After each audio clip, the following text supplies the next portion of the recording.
আমার প্রিয় দশম শ্রেণীর ছাত্রছাত্রীরা, আশা করি তোমরা সকলেই ভালো আছো।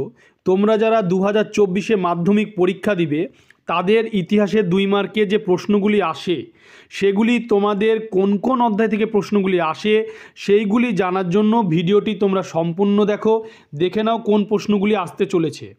তাহলে কোন অধ্যায় থেকে 2 মার্কের গুরুত্বপূর্ণ প্রশ্নগুলি আসছে সেগুলি দেখে নাও। Very very important. 1, ইতিহাসের উপাদান হিসাবে আত্মজীবনী ও সংবাদপত্রের গুরুত্ব লেখো, অথবা পরিবেশের ইতিহাসের গুরুত্ব কী। 2, নিম্নবর্গের ইতিহাস চর্চা বলতে কী বোঝায়, অথবা সংবাদপত্র ও সাময়িক পত্রের মধ্যে পার্থক্য লেখো।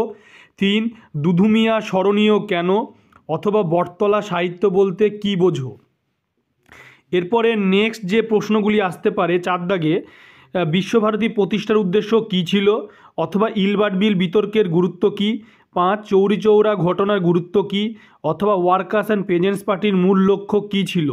6, অ্যান্টি সার্কুলার সোসাইটি কেন প্রতিষ্ঠিত হয়, অথবা দলিত কাদের বলা হয়। এরপরে নেক্সট যে প্রশ্নগুলি আসতে পারে 7, পত্তি শ্রীরামলু কে ছিলেন, অথবা নব্য বেদান্তবাদ কী। 8, ঔপনিবেশিক অরণ্য আইন ভারতবর্ষে কী প্রভাব রাখে, অথবা 19 শতকের সভা সমিতিগুলির 2টি সাধারণ বৈশিষ্ট্য লেখো। 9, ডেভিড হেয়ার বিখ্যাত কেন, অথবা কার্লাইল সার্কুলার কী। এরপরে 10 দাগে যে প্রশ্নটি আছে দেখে নাও, 19 শতকের দ্বিতীয় অর্ধকে সভা সমিতির যুগ বলা হয় কেন, অথবা মহারানীর ঘোষণাপত্র কী। 11, ছাপাখানার বিকাশে পঞ্চানন কর্মকারের ভূমিকা লেখো, অথবা বারদৌলি সত্যাগ্রহ কেন শুরু হয়েছিল। 12, রশিদ আলী দিবস কেন পালিত হয়, অথবা বীণা দাস, ননিবালা, মাতঙ্গিনী হাজরা স্মরণীয় কেন। 13, একা আন্দোলন কেন হয়েছিল।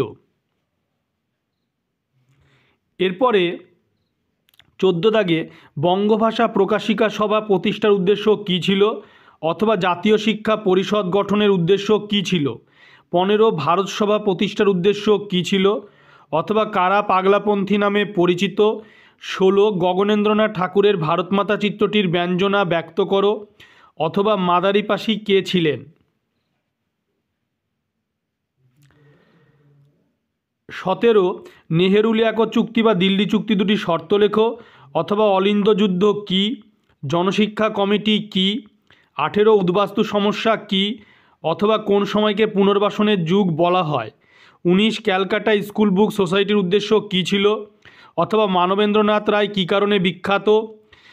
20, দেশীয় রাজ্যগুলির ভারতভুক্তির দলিল বলতে কী বোঝায়, অথবা তাম্রলিপ্ত জাতীয় সরকার কী কী গণমুখী কর্মসূচি গ্রহণ করেছিল। তোমাদের যদি ভিডিওটি ভালো লাগে তোমরা লাইক কমেন্ট ও শেয়ার করবে। তোমরা অবশ্যই চ্যানেলটিকে সাবস্ক্রাইব করবে যাতে পরবর্তী ভিডিওর নোটিফিকেশন তোমরা পেতে পারো।